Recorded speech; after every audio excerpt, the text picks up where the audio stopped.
without getting paid. So you see how much kidnappers are taking from victims. My thing is, government will all the stakeholders will need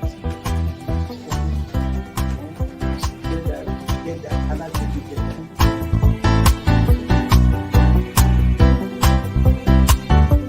The 3% for the oil producing community is too low. But the support that is needed. And once you get the support, your airline people will blossom. This is Nigeria.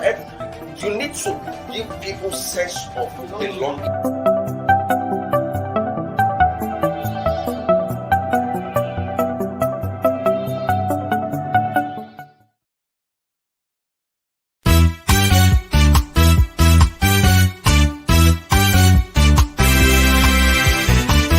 Why will a medical doctor work for 9 months, 16 months, 19 months without getting paid? So you see how much kidnappers are taking from victims. My thing is, government will all the stakeholders will need to get that, and I think we get that.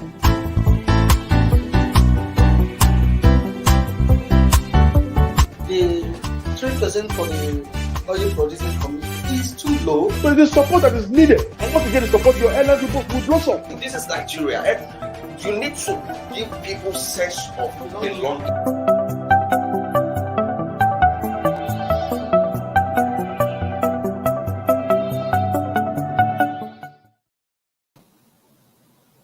Good morning, viewers. The story for starting this is another edition of Inside Nigeria for this Tuesday morning, January 25, 2022. Of course, my name is Bode Badiba. With me in the studio today, as usual, is Atekojo Samson Osman, an Abuja-based lawyer, public affairs analyst, and journalist. Good morning, Mr. Samson.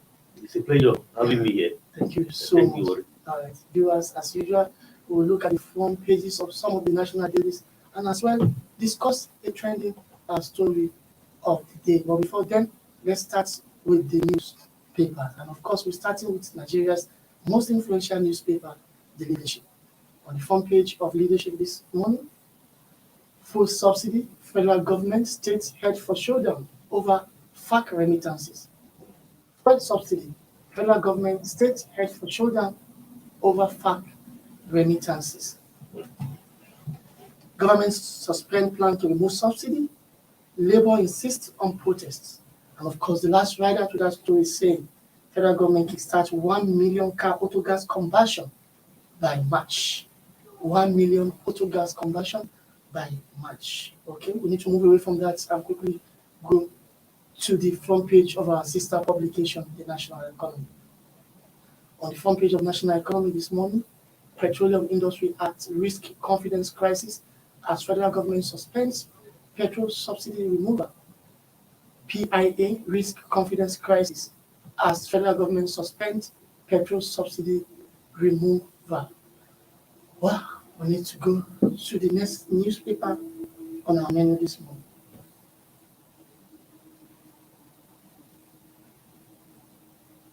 Well, we have THISDAY as the top paper on our menu this morning. Federal government bows to Labour, shelves plan to end fuel subsidy from July.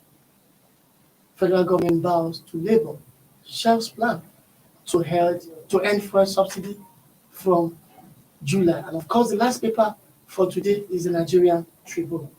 On the front page of Nigerian Tribune is the same story from a different dimension. Federal government suspends planned petrol subsidy removal.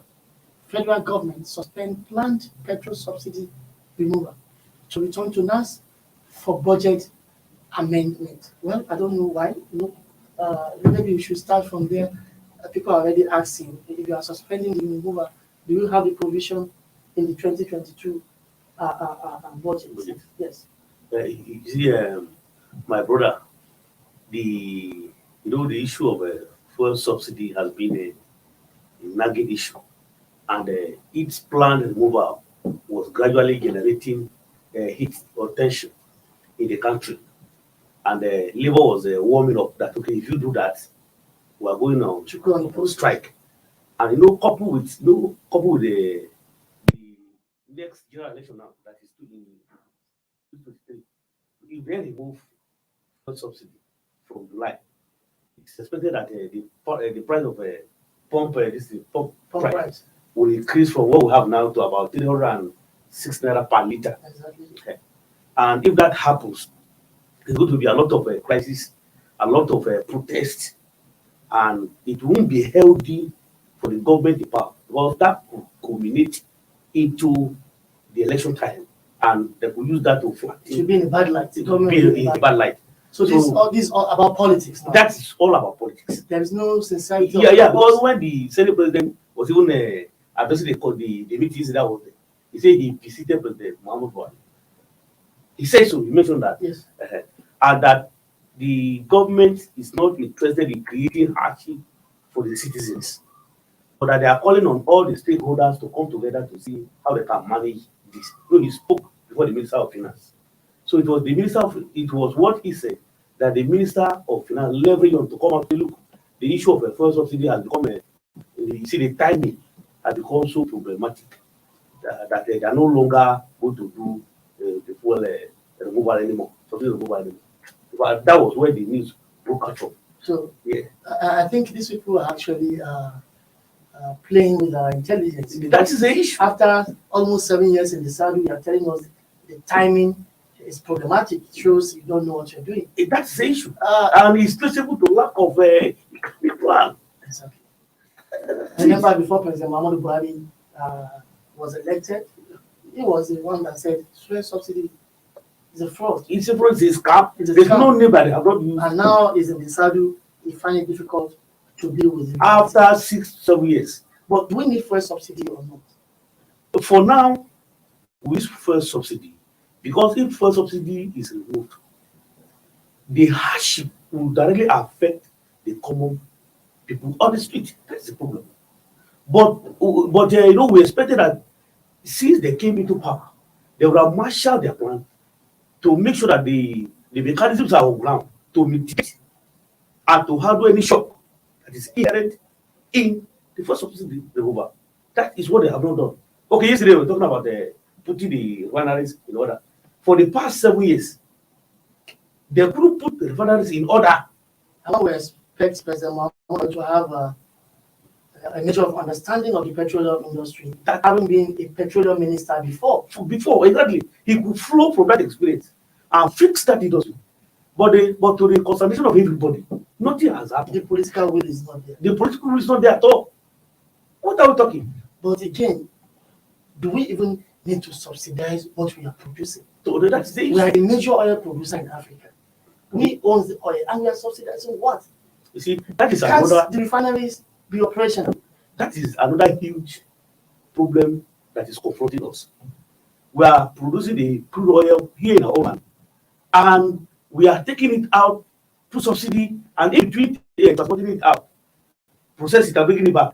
That is where subsidy comes into play, and that is where the whole thing has become a scam, a huge scam that the government itself is in the fix. All right, let's look at it from the perspective of our sister publication, the National Economy, which already says the PIA might suffer confidence crisis. Remember, the Petroleum Industry Act 2021 just became operational a few months ago with the incorporation of the NNPC. And now, with continued petroleum subsidy regime, this is in a contraction, a clear contravention of the provision of the PIA. So what will now happen? The PIA envisaged a deregulated oil sector, but now we are not ready for a deregulated oil sector. We still want to go ahead with the subsidy regime. So what happened to the law? Yeah, you see, I think the national economy has made a valid point. You know, the Petroleum Industry Act is a law. The law is inoperative.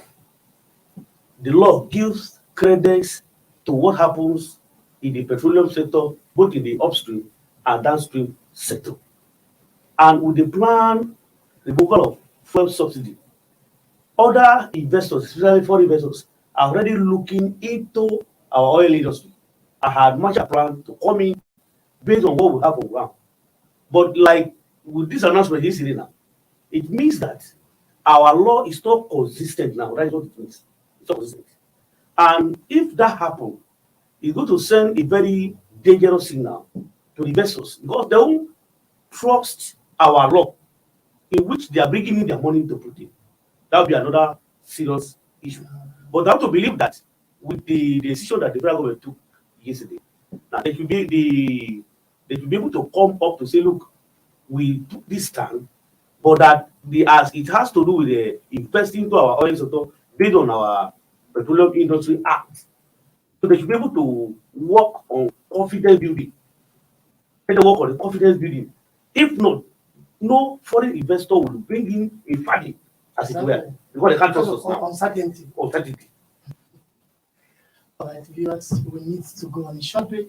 When we come back, the discussion will continue. Don't go away.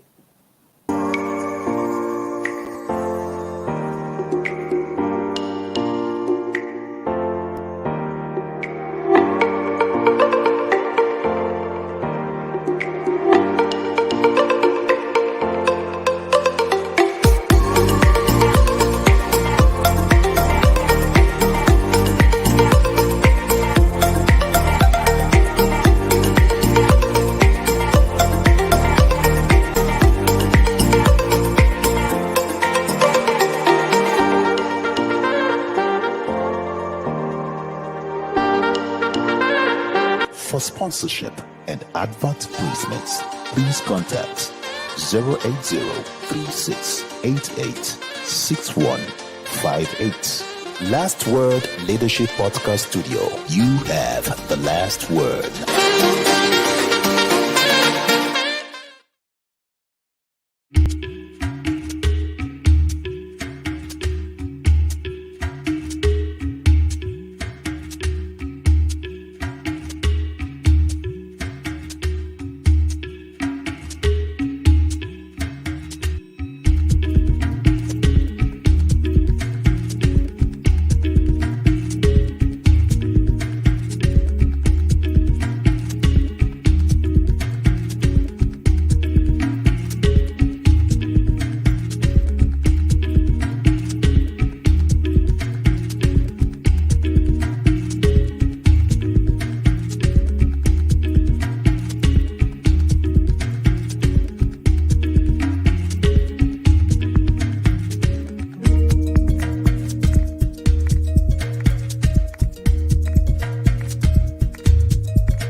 Why will a medical doctor work for 9 months, 16 months, 19 months without getting paid? But you see how much kidnappers are picking for victims. My thing is, problem with the, I think all the stakeholders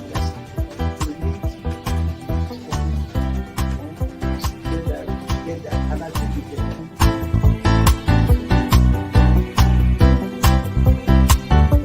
The 3% for the oil producing community is too low. But the support that is needed. And once you get the support, your airline people will blossom. This is Nigeria.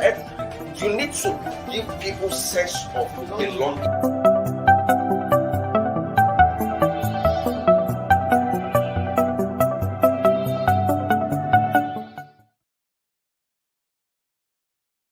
Inside Nigeria, keeping you informed on what matters.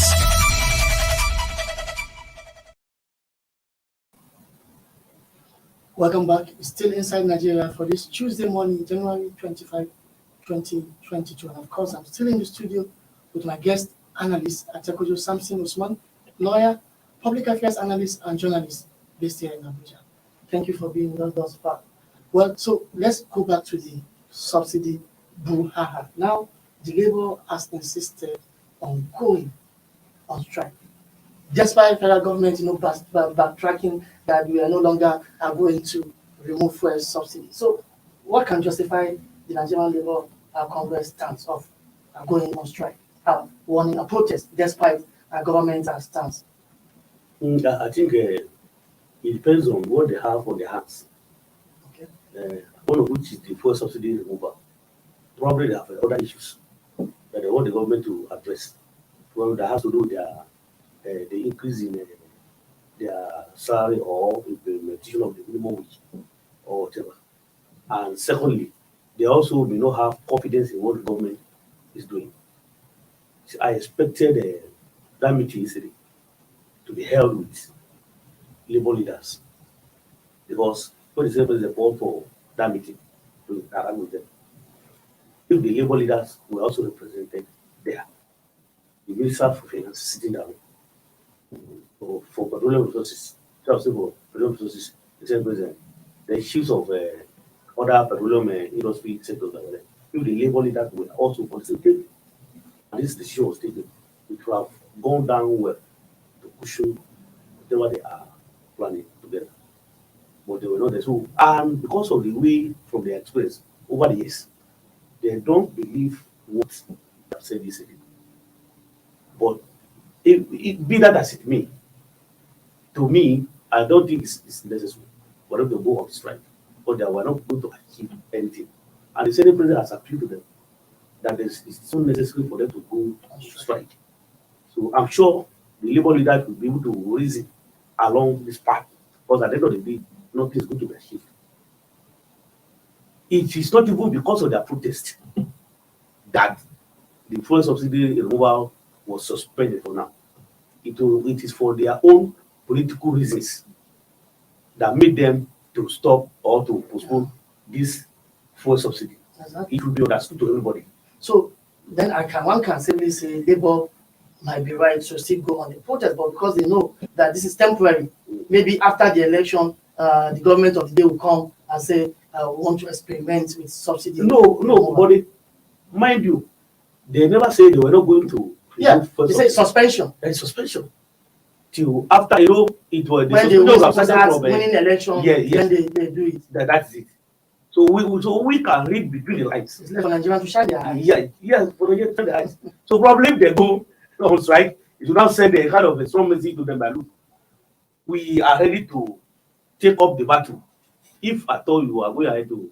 But it's the only government now that they have suspended the removal of fuel subsidy as planned, different from July. Between now and that time, they would have been able to put in their measures and have something to tell the year that, look, by the time we're going to remove the fuel subsidy, our four refineries are working now. The private sector refineries like Dangote is already working now. So we could now process our own crude oil in quality, so that there won't be any kind of a increase in pump price. Because from what we have on ground now, any cover added to what we have on ground now is the masses that will be at the bonds. That's the issue. That's the issue. And no government whose policies does not favor its citizens, then there's no government. There's no government at all. So I don't think the government is getting this thing right. What we are saying right now, suspending the fuel subsidy is not enough. What are you going to put in place? Make sure that by the time you are going to suspend it finally, you have been able to take care of the price increase. That is what the labor do. In fact, if I were NLC president, what I would do is that the strike that's supposed to take place on 27, right, shouldn't go ahead again. But they should engage government and the private sector to make sure that anything the government can put in place to mitigate the removal, the hardship that is inherent in the removal of fuel subsidy should be put in place. And the number one is to ensure that the refineries are working. But what is that thing that can make the refinery to work? Before President Buhari came, he said he will get the refinery working, but none has been operational. Up to now, All what we have been saying so far is the award of multi-million-dollar contract for turnaround maintenance in Port Harcourt, in Kaduna, and the rest of them. They don't worry, but we don't get to see the results.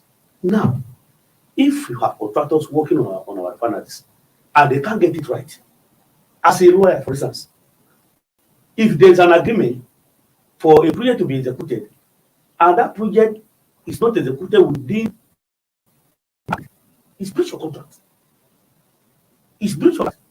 And if you look at the breach of contract, the two parties to it must observe the terms of the agreement. So if the contractors handling the maintenance of Nigeria's refineries are not doing enough, why don't you terminate the contract and give to a competent hand? But when we talk of fuel, fuel affects every corner, every level of life. So what is that thing that they can't get our refineries correct? Why do we have to take our crude oil from here abroad, refine it before bringing it back? Why can't Nigeria get this right? It's sad. It's sad. It's very, very sad. All right, Mr. Adekozu, we need to go on a short break again. When we come back, we'll look into another issue of interest, which is trending in the country as we speak. I'll be back shortly.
Why will a medical doctor work for 9 months, 16 months, 19 months without getting paid? But you see how much the kidnappers are picking for victims. My thing is, government should always take the best place.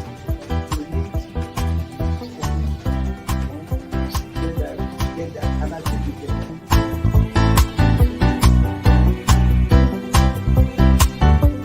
The 3% for the oil producing community is too low. But the support that is needed. And once you get the support, your energy will blossom. This is Nigeria. You need to give people sense of belonging.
kidnappers are looking for victims. My thing is, government in the all the stakeholders we are seeing, we need to get that and agree with them.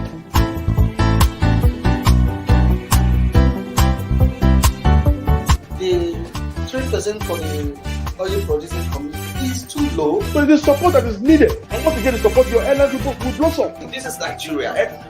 You need to give people sense of belonging.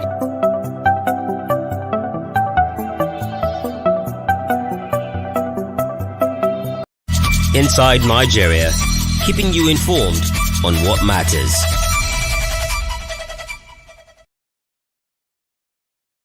Inside Nigeria, keeping you informed on what matters.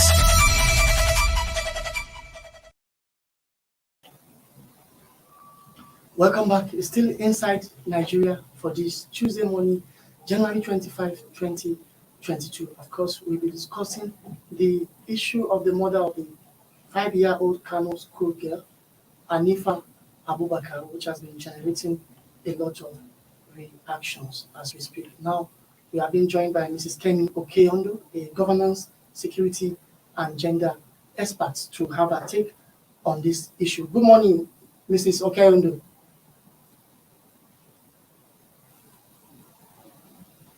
Good morning.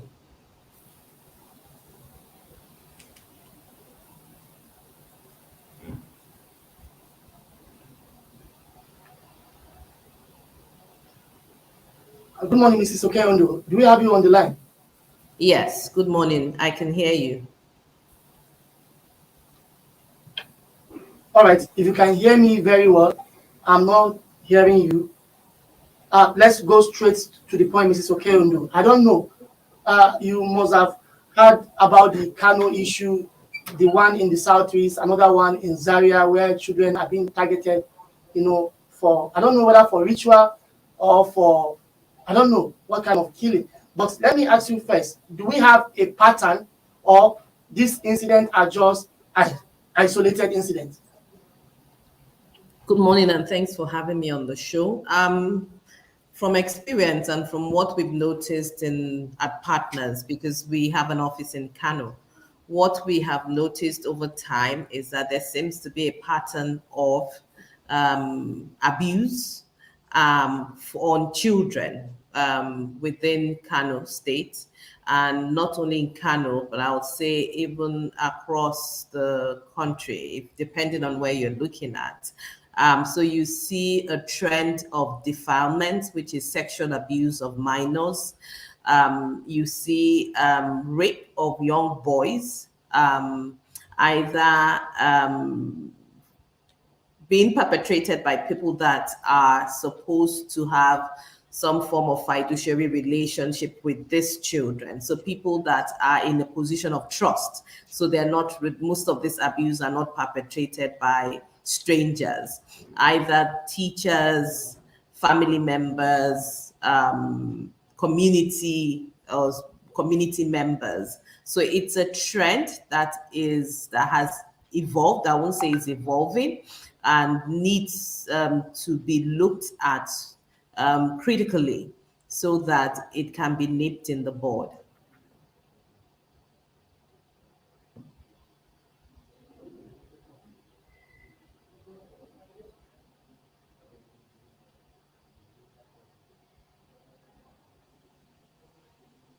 I'm sorry, I can't hear you now.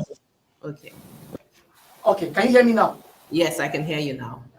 Okay, I said you must have been seeing reactions, coming from Kano and outside Kano about this particular girl. Just yesterday, the wife of the president, Mrs. Aisha Buhari, called for the public execution of the killer of Anifa Abubakar. I don't know your take about this. Let's have it. The call for public execution,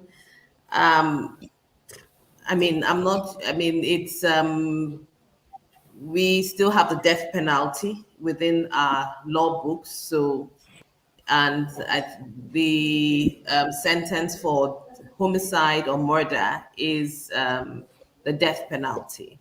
However, beyond the call for the public execution of the perpetrator of this act, or the alleged perpetrator of the act, is to look at the legal framework and the social framework in place in the state that for protection and safety of children.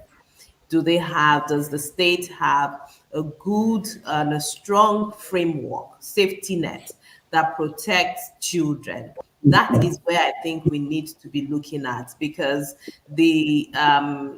and to ensure that other children do not fall victim either of this kind of repeat offense or act, or the most common one, which is defilement or rape, which is as close to as murder.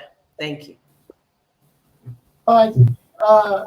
Also, Kano State government reacted by suspending the operational license of all private schools in Kano, because this issue happened in a private school. I don't know whether that was the right step in the right direction or too erratic on the part of the Kano State government, because education of millions of students will be affected. I don't know. Let's also have your take about that step by the Kano State government. That's also a knee-jerk approach. It's a knee-jerk approach to this particular incident. So there are private schools in Kano, and there are also public schools in Kano. Are we saying that same things don't happen, or children in the public schools are safer than the children in the private schools? I beg to disagree. And like I said earlier, what the government of Kano State needs to do is to look at its enabling laws, the laws that presently exist in the state. Do those laws provide safety nets and protection for all children within the state, either in schools, in their homes, or in their communities? Do these laws protect? Do they have an infrastructure that allows for the safety and security of children? What do I mean by that? So if you get into school, if a teacher notices something is odd about a child, what can the teacher do? When they were registering the schools, when they register private schools, do they undertake a kind of assessment of the infrastructure, of the teachers, of the facilities? Same in the public schools also. Some states have passed the Child Rights Act. Has Kano passed the Child Rights Act? I think this is the time that the Child Rights Act needs to be brought back on the table, and it should be looked at beyond the age of puberty, which is speaking to early marriage.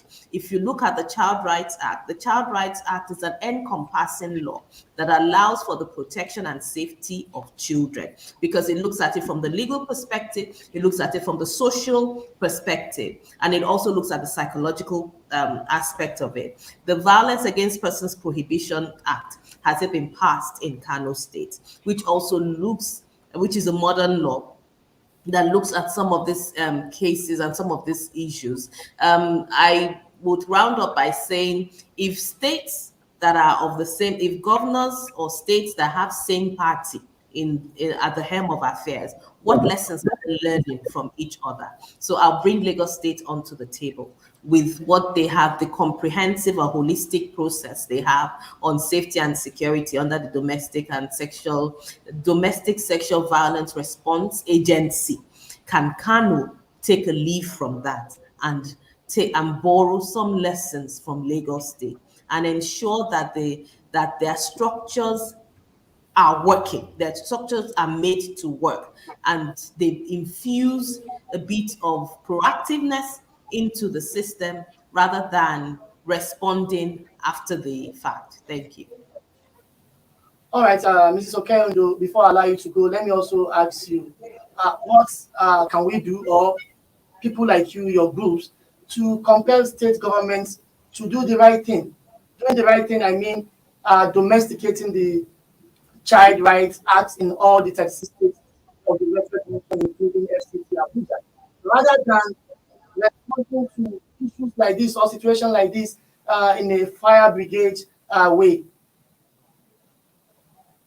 I mean, My colleagues and I would say we've been doing what we know how we can do best, because we're not government and we cannot take the place of government, and that's advocacy. And we continue to advocate for good laws to be passed and continue to raise the issues beyond politics. And like I said, as we continue to raise the issues beyond politics, we continue to highlight the benefits of the law. I know that, like I said earlier, the Child Rights Act suffered, I would say, narrow interpretation because of the issues that were initially raised and contested, which is the issue of early marriage. If you put aside the issue of early marriage and the age of puberty, which is also important, look at the bigger picture. Do we throw away the baby with the bathwater? That's the question we need to ask ourselves now. And I think Kanu, like I said, would also continue to highlight the good practices. Jigawa is the next door neighbor to Kano State, and they have been very proactive in their laws and the review of their laws. Kano State can also borrow from Jigawa State. And let's look the peer review and the peer mentoring between states, particularly those that are from the same party, is something that needs to be looked at so that they are borrowing good practices from each other.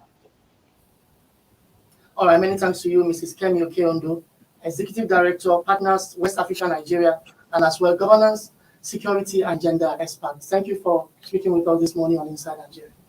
Thank you very much. Thanks for having me. Thank you so much. Well, you had guests from a remote location being a gender expert. She also said a lot of things on how to actually meet this kind of situation in the world. Before we end this program, let me have your take. Yeah, she was resistant on the implementation of the Child Rights Act. You see, the Child Rights we have not been embracing wholeheartedly. Exactly. This act has not been embraced wholeheartedly, like you say. And the Child Rights Act is not strong enough to protect our children. Oh, it's not. The act is not strong. No. Okay, tell me your observation. Yeah, what we have in the law? Yeah, because you see, it is an act that is domesticated at the state level. Okay. Each state have their own house assembly, child rights. So the versions are different. Yes, and any little move to implement the act, they politicize it. Or they bring some religious sentiments into it, and politics into it. In certain religion, a child does not have a right. Exactly. So, for us to get our act, because the Kano issue, Hanifa Baka, of that Noble Kids Comprehensive School, is one among many. Yes. So many, like you said, Enugu and other places. A father killed his 3 children and put them in the freezer. Yes, so many child killing. There are sexual abuse and sexual unreported are going on every day. Some unreported, some reported. We got to know about this one because it was reported. So the state government have a role to play. That any private school must be subjected to thorough scrutiny. What about public school? And even public school, exactly. So I found the Kano decision yesterday very, very, funny, dramatic. You see, and suspending operational license of all private schools. I don't know. I stand to be corrected. Children are in public school. That it has to do with ritual. It can happen anywhere. It can happen anywhere, and it has to do with ritual. The man may not confess that yes, I did that for ritual purposes, but let the security operatives investigate what really happened. It's not only for ransom or whatever. The ritual dimension to that should be investigated, my brother. Because a child that is in your school, that the parent pay you, all of a sudden became as fine as that girl is, very intelligent. And only for her to be kidnapped, got some ransom, and at the end of the day, still kill her and bury her in a shallow grave in the school. In order to conceal the dastardly act. It's all hard. So, I'm of the opinion that the state government must take the issue of private school seriously and subject the operators to thorough scrutiny. Check their psychological state. instead of their mind. Okay, what about the one that happened between a neighbor and a neighbor? It also happened in neighborhood. But at This least happen everywhere. It Not happen private everywhere. school. So I don't like this zeroing into private. No, let's check our society as a whole. Something is Generally. wrong Yeah. with our values. Yeah. No, do you know why I say this? You know, a private school is your own personal business. Yes. And you have passion for it. Passion to come out of. We look at the rot in the public school. That's why some people patronize the. I have children in private school. Most of my children are in private school. So I expected the private school to be so decent, to be so excellent, to be so rigorous, to be so disciplined. Not to allow anything that to bring down the name to the opium. In private school. If it's government, when I say well, it's government school, that's why the teachers are careless. Teachers are they see private school as government school, so they don't take it serious. But your private enterprise, your personal business, your company, that you are the chief executive officer, and not that it was not the teacher that teaches them that was involved in this. The owner of the school, the proprietor. That's why I say So license was given to a criminal. exactly. So there must be a ritual diameter to it, but it's up to the security to unravel the circumstances with which this lady was dastardly killed. And I think we also need to praise the Kano State government for one thing. The governor promised speedy trial in the this matter. And just yesterday, the Kano State Police Command arraigned the suspect and the two accomplices before a Kano State magistrate court. And even the governor says he will execute any verdict that will be pronounced by the court. That's it. He will You sign sign the it. verdict. And that will serve as deterrence Exactly. to other will be Yes. criminals. Many thanks to Atekojo Samson Usman, Thank you for lawyer, having me here. public affairs analyst and journalist based in Abuja. My name remains Bode Gbadebo. Make it with us tomorrow for another edition of Inside Nigeria. From here, it's bye for now.